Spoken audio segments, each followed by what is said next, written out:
Ini Japa Sukapura. Tuh, mantap. Terpisah dengan Japa Preanger. Ini identitas kita warga Tasikmalaya. Oh, Kopi mantap. Tasikmalaya harus naik ke dunia. Apapun harganya petani, beli. Pokoknya jangan banyak tawar aja. Tapi petani tahu nggak harga internasionalnya? Ini saya tengahi, saya ambil contoh kemarin rame-rame soal pakan ternak jagung. Di petaninya happy, Pak, tapi di pengolahan pakannya nggak happy. Ibu-ibu teriak duluan. Jadi bukan saja nanti kopi, aren, tapi ada tales bening, ada kumis kucing. Jadi Pak Wakil Menteri kalau lihat di sini kucing ada kumisnya, saya ekspor.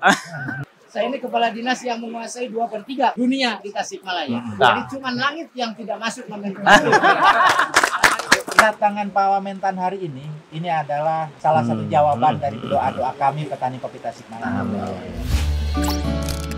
Assalamualaikum warahmatullahi wabarakatuh. Waalaikumsalam. Jumpa lagi dengan saya, Harfiq Hasul Kolbi, Wakil Menteri Pertanian Republik Indonesia, di acara Podcast Tani, podcastnya Petani Milenial.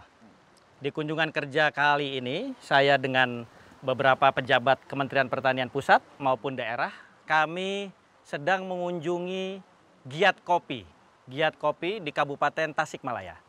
Hadir di sini lengkap, seperti yang pemirsa bisa lihat bahwa ingin menggali seperti apa giat kopi di Tasikmalaya. Karena kopi sedang menjadi tren di dunia, baik itu off-farm dan on-farm-nya. Nah, di sini hadir tentu Kepala Karantina kita Jawa Barat, Pak Rijal. Terkait dengan kopi ini, memang Jawa Barat lumayan besar grafiknya, gerakan 3 kali ekspornya, hampir nilainya sekarang mencapai 81 M.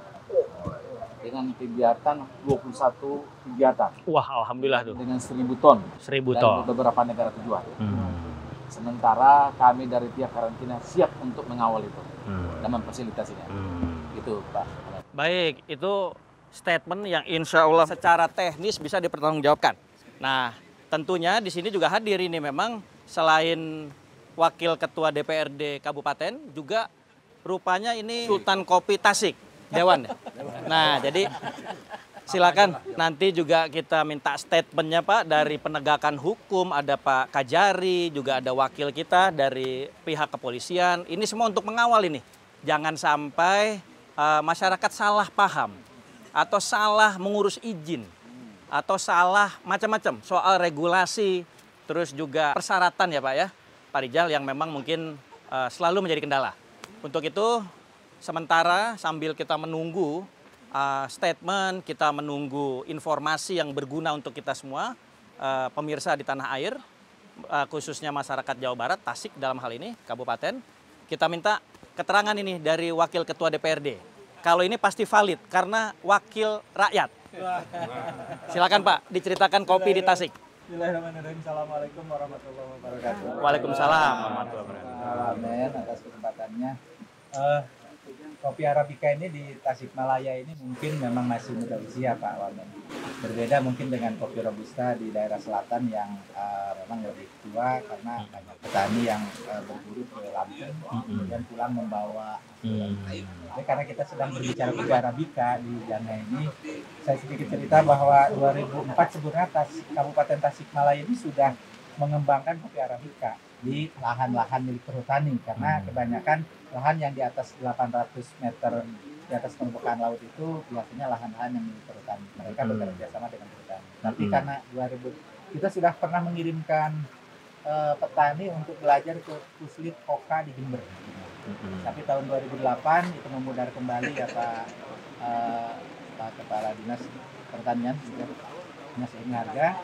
Kemudian ketika ada gelombang kebangkitan kopi ketiga, orang menyebutnya gelombang kebangkitan kopi ketiga di dunia ini, kita ikut terimbas. 2011 itu di daerah-daerah mulai ada yang menanam kopi kembali, dan beberapa itu justru muncul juga ada yang faktor ketidaksengajaan sebetulnya, seperti di daerah Taraju dan Cigalontang itu orang menanam kopi setelah mereka punya sedikit masalah hukum dengan perhutani biasanya, karena mereka petani sayuran. Oh, sayang ya. Menebang ketika mereka butuh Lahan untuk sayuran, biasa mereka menyingkirkan tanaman pelindung. Nah, kemudian ada solusi dari perhutani dengan pihak-pihak tertentu. Kemudian barulah 2010-2011 masyarakat Tasik mulai mengembangkan kopi. Dan Tasikmalaya ini ada 5 Zona ya. kopi Arabica, ada kopi Taraju sampai ke daerah Salawu, ada Cigalontang sampai ke pegunungan dinding Hari Galunggung, ada kemudian Karahabodas.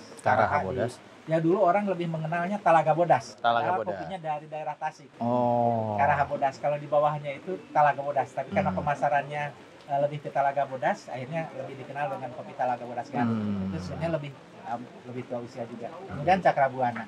Cakrabuana itu yang daerah mungkin termasuk daerah ini yang kita tinggali sekarang, yang kita lakukan ini. Cakrabuana ini. Nah ini nyaris tahun 2011 ketika pameran-pameran Kadis Pertanian, kemudian kan petani mengenalkan kopi di Jawa Barat. Mungkin Pak Kadis pun itu pernah mendengar dari Pemprov Jawa Barat itu menanyakan apa benar di Jawa Barat itu di Tasik itu ada kopi. Apa benar di Tasik ini ada kopi? Karena mereka lebih mengenal kopi Tasik itu Taraju dengan tehnya. Taraju ya. Baru kemudian sekarang mulai memasyarakat ya kopi. Dan semangatnya yang luar biasa Pak Wamentan. Pak ini kalau sultannya sebenarnya Pak Nang Jangya ini. Wah. Yang di belakang Pak. Sultan 2, Sultan 1 ya. Jadi yang menggagas indikasi geografis. Kalau saya karena lebih berbalut dengan semangat kedaerahan, saya menyebutnya ini indikasi kewilayahan. Oke. Ini identitas kewilayahan. Japa Sukapura. Mantap tuh, mantap. Terpisah dengan Japa Preanger. Terpisah dengan Japa Preanger. Ini Japa Sukapura. Ini identitas kita warga Tasikmalaya. Kopi Mantap. Tasikmalaya harus naik ke dunia. Alhamdulillah. Harus. Dan kedatangan Pak Wamentan hari ini adalah doa dari Amin. petani kopi Tasikmalaya. Amin. Alhamdulillah. Koperasi dan Jangihe dan hari ini dengan Pak Wamentan ini salah satu jawaban dari doa-doa kami petani kopi Tasikmalaya. Ketika kami dapat pertanyaan dengan Pak Nang dan kawan-kawan APK, kalau kami sudah menanam kopi, nanti kemudian hasilnya melimpah, siapa yang mau beli? Saya dengan Pak Nang lemes langsung. Kelimpungan ya Pak ya? Ngobrol dengan Pak Kadis Pertanian juga. Support dari Pemda. Pemda apa harus beli? Pak Wamentan hari ini karena doa itu ada harapan baik. Jadi saya yakin hari ini baru permulaan. Salah satu jawaban dari petani kami dengan kehadiran Pak Wamentan dan kehadiran Koperasi Karya Al Mahmud Mubarok, kemudian yang melakukan kerjasama dengan UPH Jangihe, insya Allah nanti kita Budi punya harapan yang lebih besar lagi dan meyakinkan bahwa menanam kopi itu punya potensi untuk ekonomi yang lebih baik untuk masyarakat Kabupaten Tasikmalaya. Baik, ini statement dari Pak Wakil Ketua DPRD Kabupaten ini memang kita semua berharap bisa di seluruh tanah air masing-masing ini memang mempunyai ciri khas. Seperti yang kita tahu dulu ya, kalau saya nggak salah belajar ini soal sejarah, memang Bupati ya Pak ya, Wiranata Kusuma itu ya, Wiranata Kusuma II yang memang adanya Kota Bandung ya, karena kopi kalau nggak salah itu sejarahnya, karena ada permintaan yang tinggi dari masyarakat Eropa ketika itu. Tapi yang seperti disampaikan tadi bahwa fluktuasi terus dinamika inilah yang menyebabkan, kita tahu juga kayak tembakau Pak, turun naik macam-macam regulasi, tapi kita berharap agar titik flatnya itu jangan sampai terlalu tajam ya. Pak Rijal, kita punya banyak nih, kalau seingat saya ada kopi Malabar ya kalau nggak salah dulu ya jenisnya, terus Ciwidey ya, terus apalagi tuh Samarang ya kalau nggak salah. Nah karena saya memang juga penikmat kopi kebetulan, jadi alhamdulillah mudah-mudahan ke depan kita coba bagaimana membuat kopi di Kabupaten Tasikmalaya ini bisa maksimal. Nah ini. Supaya makin asik ngobrol. Aduh. Waduh. Terima kasih. Waduh. Arabica ya.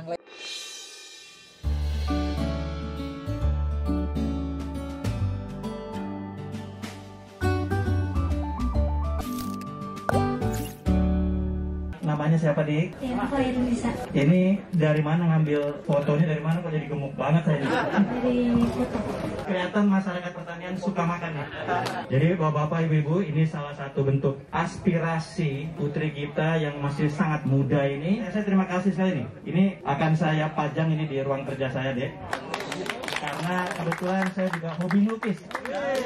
Saya dari kecil, dari TK sudah juara lukis.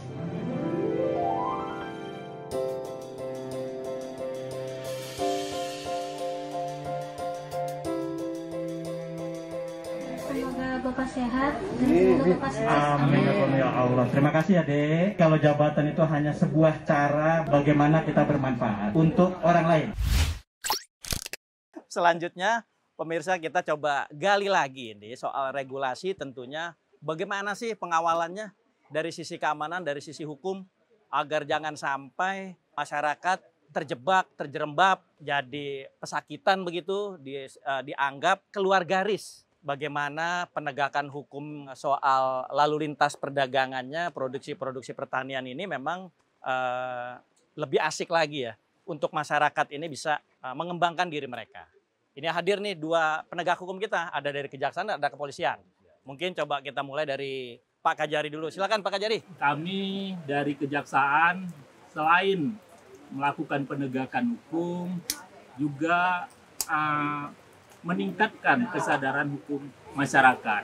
Di samping itu pada saat ini juga kita punya tupoksi juga untuk membantu dalam hal pemulihan ekonomi nasional. PEN ya. Ya, PEN, sesuai Alhamdulillah. dengan tupoksi kami. Oke. Nah, untuk kejaksaan sendiri ada tupoksinya di bidang perdata dan tata usaha. Pertama adalah terkait dengan pertimbangan hukum.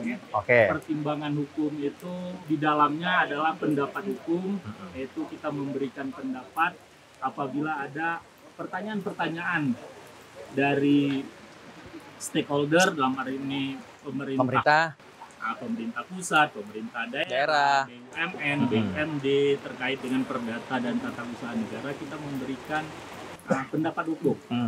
Nah, kemudian juga ada yang namanya pendampingan hukum. Pendampingan hukum. Nah, inilah yang menjadi primadona pada saat ini. Oke. Banyak permohonan dari stakeholder terkait pendampingan hukum ini. Situ kita akan masuk untuk memberikan bantuan hukum kepada pemerintah, BUMN, BUMD dalam bentuk litigasi dan non litigasi. Non litigasi itu di luar pengadilan, litigasi melalui pengadilan. Kita selaku jaksa pengacara negara.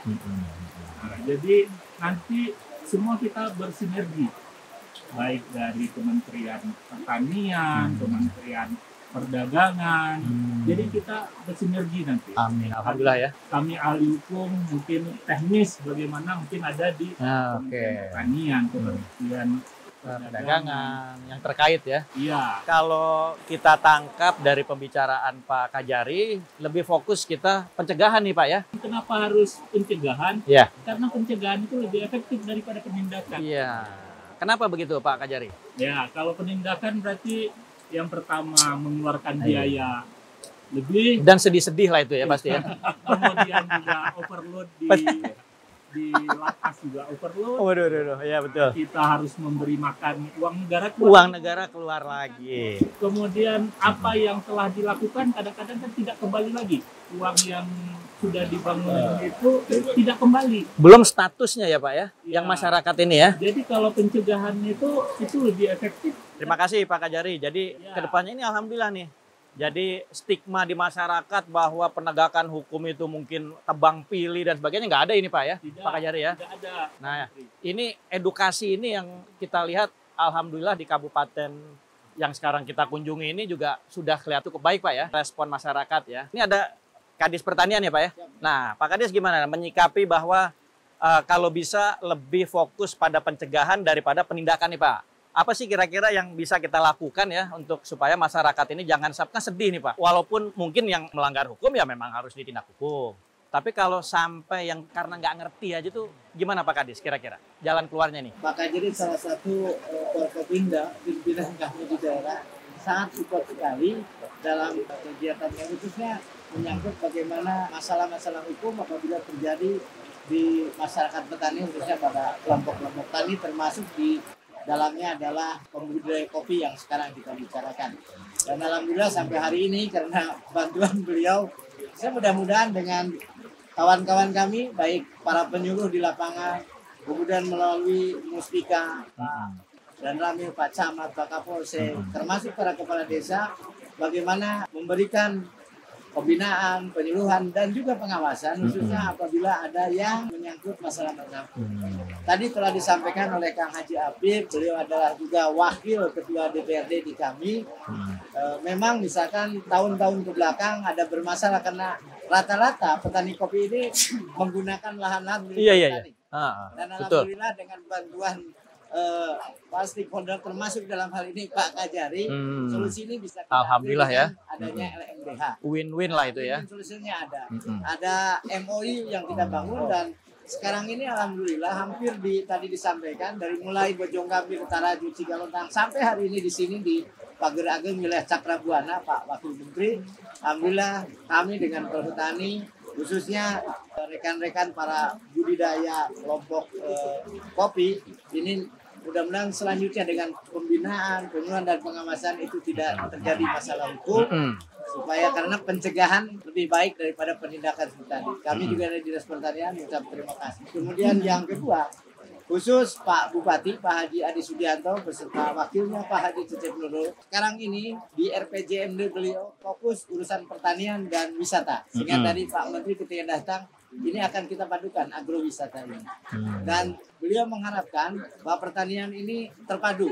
Jadi nanti kalau di sini ada kopi, kemudian ternaknya ada karena kotorannya bisa dipakai pupuk dan lain sebagainya. Mudah-mudahan dengan kehadiran Pak Wakil Menteri memberikan support yang lebih khususnya Tasikmalaya sehingga tahun ini kopinya bisa mendunia dengan IG Japa Sugapuranya. Besok-besok di bidang perkebunan ada aren, Pak. Karena kami juga dengan Pak Bupati telah aren ya? Tomohon. Iya. Bukan ngabisin anggaran kan, bukan? Paling utama karena kami juga terima kasih Pak Wakil Menteri atas nama masyarakat Tugas Petani. Kami dapat program Yes, kami dapat program Upland. Sehingga kita Alhamdulillah tuh, Pak Rijal. hari ini hampir kurang lebih 3.000-an petani muda milenial. Oh, 3.000 ya? Disiapkan. Oh. Dan di antaranya Disiapkan apa udah jalan nih? udah jalan sebagian. Oh, sebagian. Dan 36 di antaranya sudah pulang Udah. dari Jepang. Oh, yang kemarin itu Pak Rijal. Betul. Waduh, alhamdulillah ya. Tapi nanti Tapi manfaat nggak dia? Ya. Udah balik, ada manfaat ya? Gini. Oke. Jadi bukan saja nanti kopi, aren, tapi ada tales bening, ada kumis kucing. Jadi Pak Wakil Menteri kalau lihat di sini kucing nggak ada kumisnya, saya ekspor. Dipotong kumisnya. Ya, kemudian bunga matahari. Mudah-mudahan dengan adanya koperasi Maria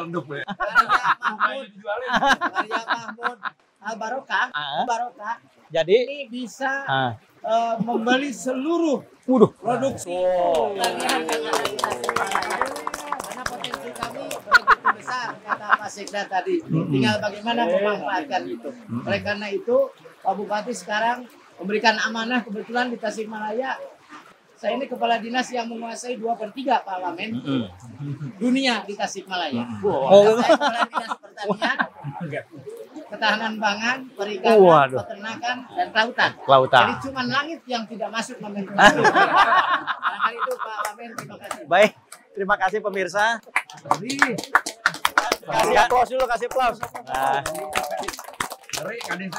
Jadi pemirsa, kita sudah banyak sekali diberikan informasi, masukan dari kepala dinas tentunya. Tadi merangkap cuma langit aja yang enggak, itu di Kabupaten Tasik. Tapi khususnya Tasik aja kan. Nah sekarang kita coba Pak, ini kan yang saling apa ya istilahnya yang saling curiga nih Pak, menakutkan buat masyarakat kan Pak Polisi nih. Nah ini nah, Pak Polisi ini selalu menakutkan. Saya dulu Pak waktu sekolah lihat polisi takut saya. Karena SIM saya biasanya habis terus. Waduh, bisa ditilang nih kalau naik mobil tuh saya takut. Jadi dalam kaitan soal regulasi tadi sudah banyak sekali diterangkan oleh Pak Kajari. Nah cuma teknis, pasti kan keseharian ini benturan dengan pihak keamanan yang namanya Pak Polisi nih. Kira-kira Pak Polisi, apa nih yang bisa disampaikan nih untuk masyarakat Tasik Pak? Silakan Pak. Bismillahirrahmanirrahim. Assalamualaikum warahmatullahi wabarakatuh. Waalaikumsalam. Sampurasun, kami dari perwakilan dari Kuasa Kapolsek di Kadipaten. Tuh Kapolsek. Dan sebelumnya juga di Kapolsek di Kadipaten, yang notabene sama-sama petani kopi, Pak. Kopi. Ya. Jadi sesuai dengan tugas pokoknya, kami itu melindungi, mengayomi dan melayani masyarakat. Jadi yang penegakan hukum terakhir, Pak. Oh terakhir. Terakhir penegakan hukum. Jadi tetap kami mengalami dulu petani-petani. Alhamdulillah kemarin kita 400 hektar di Kadipaten itu ex napiter. Nah, kita buatkan kursi besar. Oke. Oh, ex napiter ya. Oh iya betul, sama Pak Boy. Ya. Pak BNPT pernah cerita bulan Februari ya mau. Oh iya betul. Februari mau ke sini tuh. Pemirsa. Makanya dengan adanya ini ya mudah-mudahan kami DPKP sudah tidak jadi ada istilah dulu kalau ada ibu katanya tuh supaya anaknya diam. Ada Pak Polisi sekarang enggak. Oh, ya. Betul-betul kami melindungi masyarakat. Oh, jadi nggak menakutkan ya. Menakutkan lagi. Kalau penegakan hukum terakhir, Pak. Oh, terakhir. Oke. Responsif. Kata yang satu ini agaknya pantas diapresiasikan kepada Wakil Menteri Pertanian Indonesia Harfiq Hasnul Kolbi saat melakukan kunjungan kerjanya di awal tahun baru 2022 ke Kabupaten Tasikmalaya, Jawa Barat pada 6 Januari lalu. Wamentan secara spontan menelpon Ida Ayurati selaku Kepala Atase Pertanian Indonesia di Roma, Italia. Apakah bisa diberikan informasi kebutuhan kopi di Eropa itu berapa yearly-nya? Iya, all item itu lebih dari 500.000 ton, Pak. Karena pemasok utama untuk Italia ini kan dari Brasil, Pak, sebanyak 200.000 ton. Dan itu pun Brasil mengalami penurunan. Jadi masih ada peluang untuk kita jika produk kita bisa disesuaikan dengan standar Eropa tersebut. Baik, pemirsa ini kan sudah semua nih. Jadi dari penegakan hukum, sudah ada 2 elemen, kejaksaan, kepolisian. Terus juga dari pemerintah, ada kami, kementerian, pemerintah pusat, ada pemerintahan daerah. Tinggal satu lagi, dari masyarakat yang mewakili masyarakat nih. Ini ada koperasi, ada 2 nih, 3. Ada 3 orang, ini wakil nih. Dari koperasi kira-kira dimulai dari mana dulu nih? Sultan yang mana dulu? Oh, Oke, monggo Pak, kira-kira gimana? Kang Yadi. Assalamualaikum warahmatullahi wabarakatuh. Waalaikumsalam warahmatullahi wabarakatuh. Sesuai tadi yang saya simak dari pembicaraan Pak Wamentan, bapak-bapak yang lain, kepala dinas, ajari, kepolisian, wakil rakyat, kami sesuai misinya Pak Wamentan, operasi ini kita akan jalan dengan sistem korporasi. Korporasi. Dan dari awal kita udah sepakat bahwa kita sebagai off-taker. Biar lebih profesional ya Pak ya? Biar profesional. Oke. Jadi judulnya koperasi, tapi runningnya itu kita korporasi. Wah mantap. Sepanjang tidak menyalahi aturan. Ah ya, itu kan koordinasi lah. Yang ini koordinasi. Minta petunjuk ya. Oke. Sehingga nanti jalannya kooperasinya akan lebih lincah. Lebih lincah. Nah nanti pada saatnya sesuai Bapak arahan di pidato di depan, bila kami ada hambatan, baik itu hambatan di lapangan dalam tanda kutip pemasaran dan seterusnya, mungkin juga di soal kemampuan finansial. Kami akan sampaikan ke Bapak. Oke. Mudah-mudahan itu bisa Bapak. Amin. Insya Allah, insya Allah. Terima kasih. Cuma itu ya. Waalaikumsalam warahmatullahi wabarakatuh. Ini kayaknya kurang pas nih. Ini masih ada 2 lagi pemirsa. Coba nih dari Kang Iwan dulu nih, gimana Kang Iwan? Ya, tanggapannya. Ini kalau koperasi ngeliatnya kan bisnis nih Pak. Jadi kopi ini di dunia ini yang paling banyak diekspor itu dari Brazil, Venezuela, Vietnam, Indonesia itu nomor 4. Sayang ya. Produksinya. Untuk ekspornya Indonesia itu nomor 13 Pak. Aduh. Ini sangat sayang. Betul tuh. Jadi kalau pertumbuhan konsumsi kopi di Eropa tuh kenaikannya hampir 2-3% per kapita. Itu membuka peluang bagi kopi Indonesia nih, khusus dari Tasikmalaya, untuk go internasional, terutama ke Eropa dan Amerika. Cuman di lain pihak, ini kebutuhan lokal juga naik juga nih. Setiap tahun itu 8%. Ini potensi ini Pak. Besar banget nih. Kopi itu istilahnya udah jadi emas hitam nih ke depan nih. Udah sustainable lah ya. Cuma ada masalah juga. Setiap produsen kopi itu continuity dari quality dan quantity itu sangat kurang. Sehingga inilah fungsinya dari koperasi ini untuk menyamakan supaya quality bisa dijaga, kuantitinya. Oke. Pada saat dia order 100 ton, kirimnya 10 ton. Jadi bayar kecewa kan. Quality juga begitu. Dikirim sampel bagus, tapi pada saat dikirim di reject. Nah, itulah karena nggak sesuai sampel ya Kang Iwan ya. Sesuai sampel, ini masalah di quality. Oleh karena itu kami dari koperasi juga ingin involve dari mulai hulu, cara metik, terus kemudian pemrosesan sampai pemasaran, supaya quality bisa terjaga. Itu berapa layer tuh Kang Iwan? Dari mulai tadi nanem sampai tersaji di meja tuh perlu berapa layer itu? Bisa 6 ya. Wah, 6 dari mulai ya. pemetikan, Tuh. terus proses ada proses di full wash, ada semi wash. Itu lapangan pekerjaan semua tuh Kang ya? Lapangan pekerjaan semua. Dan Luar biasa tuh. Ini buat petani nih. Pak Kadis. Ke depan Top insya Allah naiklah. Jadi Jadi jangan tadi tuh biar kita di desa, tapi penghasilan kota. ya, enggak, jangan ntar dulu. Quality mendunia. Kalau rezeki kota belum tentu juga. Sorry. Apa dong? Karena gaji Pak Wamennya kecil. tapi karena pengabdian ya, Pak Kajari juga sama pasti. Cuma karena kita pengabdian, terus juga ya kita nggak matre lah gitu ya, Pak Kajari. Jadi lebih banyak kita ke tabungan akhirat nih. Nah, jadi sedikit saya koreksi, kalau bisa bukan rezeki kota. Dalam arti kalau bisa malah masyarakat desa di luar negeri, internasional malah lebih luar biasa sebenarnya, Kang Iwan. Jadi kalau bisa saya tengahi mungkin berharapnya agar produksinya meningkat, keuntungannya maksimal kan begitu. Terus memang bisa membawa kesejahteraan buat masyarakat Tasik, kan begitu. Kira-kira gitu Kang Iwan. Nah mungkin ditambahin, ini pelaku lapangan juga. Pak Sultan gimana kira-kira Pak? Ya, menyambung apa yang telah disampaikan dari pihak koperasi, memang di petani kopi itu banyak sekali proses. Mulai memetik, ya, sampai dengan memanen, mengolah, dan menjual. Itu semua adalah punya tahapan yang sesuai dengan harapan kualitas. Jadi yang ada di Tasikmalaya ini khususnya para petani kopi itu lebih kepada bagaimana meningkatkan kemampuan pembinaan gitu ya, di dalam hal meningkatkan kemampuannya. Kemudian juga bagaimana mengakses ke pasar yang lebih bisa bersaing gitu. Jadi bukan kami yang ditekan gitu ya. Petani yang ditekan dengan harga yang serendah-rendah. Bagaimana petani yang diinginkan itu bisa dibeli sebesar-besarnya. Itu yang diharapkan oleh kami petani.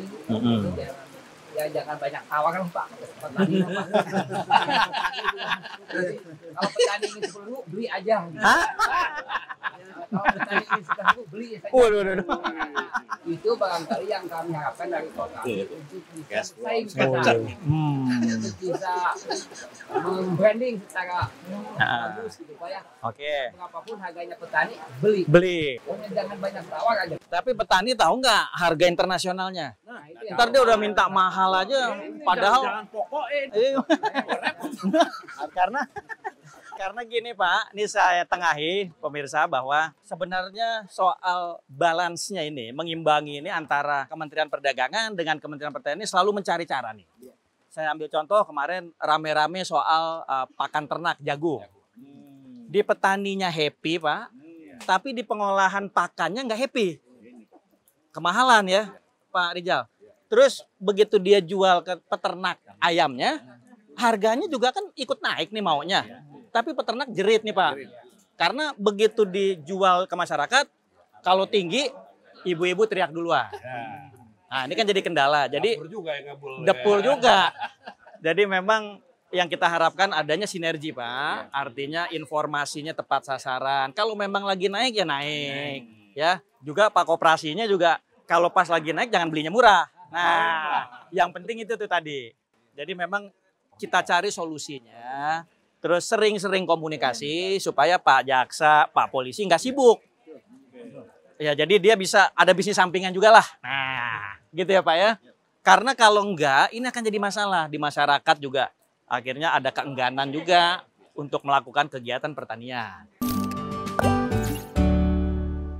Berkaitan dengan pendirian Koperasi Produsen Kalam yang diresmikan Bung Harfik, sejak awal pendiriannya sudah diarahkan sebagai koperasi bersistem korporasi sesuai anjuran Presiden Joko Widodo. Pada tahap awal kami sudah membuat MOU dengan Gapoktan Indikasi Geografis Kopi Arabica Java Sukapura dan MOU dengan unit pengolahan hasil kopi Arabica Jangihe namanya untuk menampung hasil panen kopi para petani di Kabupaten Tasikmalaya. Kunjungan kerja Wamentan ke Kabupaten Tasikmalaya kali ini pun disambut baik oleh Sekda Kabupaten Tasikmalaya, Muhammad Zen. Atas kehadiran Pak Wamen ini akan menjadi momentum yang sangat berharga bagi Kabupaten Tasikmalaya dengan wasilah Koperasi Karya Mahmud Mubarak. Indonesia maju menjadi sesuatu yang bisa kita rasakan.